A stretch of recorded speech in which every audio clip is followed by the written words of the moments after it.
Salam. Belə bir sual paylaşmışdıq. Hüseyn Cavidin İblis əsərində bu sözləri deyən şəxsə aiddir. Sözləri oxuyun əvvəlcə, müəyyən edin kimindir. Yok mudur səndə gülüm hiç insaf, yaralı əskərə baxmaqsa məram, əskərim ben de böyük hem de yaram. Yar da aç qəlbimə bax sonra inan, çünkü hala acıyor kesmedi qan. Kimdir bunları? İbn Yemin'dir. İbn Yemin. Niye deyir? Ve hansı episodda deyir? Yadınızdadırsa, o Arif soruşanda ki, Rənadan bu qanlı zabitlə hara gedirsən, o da deyir ki, yalanlara baxmaqdır mənim işim. Sonra Rəna görəndə ki, İbn Yeminin məqsədi başqaymış, deyir ki, budur yaralı əskərlərə baxmaq, biz axı yaralı əskərlərə baxmağa gəlirdik.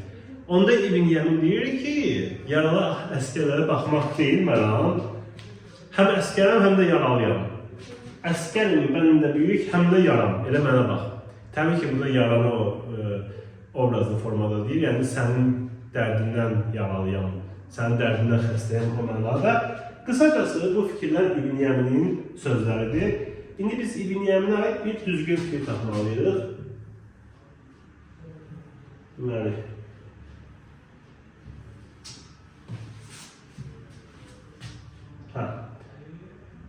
A variantında deyir ki, ovçuya bənzədilir. Bənzədilir mi ovçuya? Bəli. Hansı epizodda bənzədilir?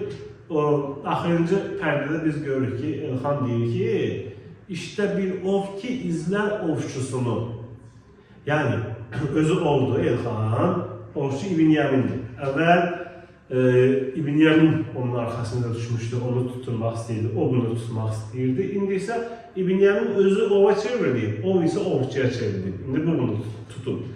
Ona görə də düzgün cavab olur elə A variantı, ovçuya bənzədilir. Tip işçisidir. İbn Yeminə aid deməyə xeyr, Rənaya aiddir. Türk zabitidir, xeyr, ərəb zabitidir. Qardaşının həsrəti ilə yaşayır, xeyr, belə bir şey görmürük İbn Yeminə aid. Düşmənlər tərəfindən kömək edilən yaralı zabitdir. Bu da İbn Yeminə aid deyil. Düzgün cavab A.